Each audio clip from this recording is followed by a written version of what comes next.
Mon frère, ma sœur, écoute ce rappel et que ton cœur s'apaise. Bismillah.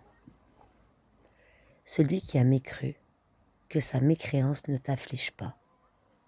Vers nous sera leur retour, et nous les informerons de ce qu'ils faisaient. Allah connaît bien le contenu des poitrines. Nous leur donnons de la jouissance pour peu de temps. Ensuite, nous les forcerons vers un dur châtiment. Si tu leur demandes qui a créé les cieux et la terre, ils diront certes Allah, dit louange à Allah, mais la plupart d'entre eux ne savent pas.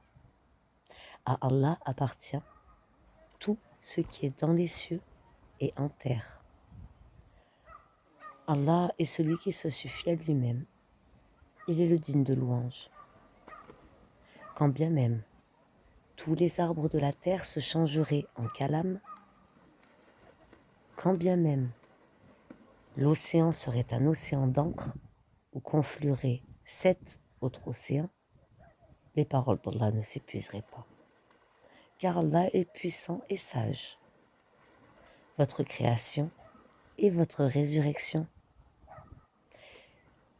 lui sont aussi faciles que s'il s'agissait d'une seule âme. Certes, Allah est audient et clairvoyant. N'as-tu pas vu qu'Allah fait pénétrer la nuit dans le jour et qu'il fait pénétrer le jour dans la nuit et qu'il a assujetti le soleil et la lune, chacun poursuivant sa course jusqu'à un terme fixé. Et Allah est parfaitement connaisseur de ce que vous faites. Et il en est ainsi, parce qu'Allah est la vérité, et que tout ce qu'ils invoquent en dehors de lui est le faux, et qu'Allah c'est lui le haut, le grand. N'as-tu pas vu que c'est par la grâce d'Allah que le vaisseau vogue dans la mer, afin qu'il vous fasse voir de ses merveilles? Il y a en cela des preuves pour tout homme patient et reconnaissant. Quand une vague les recouvre comme une des ombres, ils invoquent Allah, vouant leur culte exclusivement à lui. Et lorsqu'il les sauve, en les ramenant vers la terre ferme, certains d'entre eux deviennent réticents.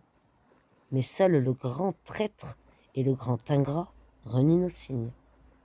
Ô hommes, craignez votre Seigneur et redoutez un jour où le père ne répondra en quoi que ce soit pour son enfant, ni l'enfant pour son père. La promesse d'Allah est vérité. Que la vie présente ne vous trompe donc pas, et que le trompeur ne vous induise pas en erreur sur Allah.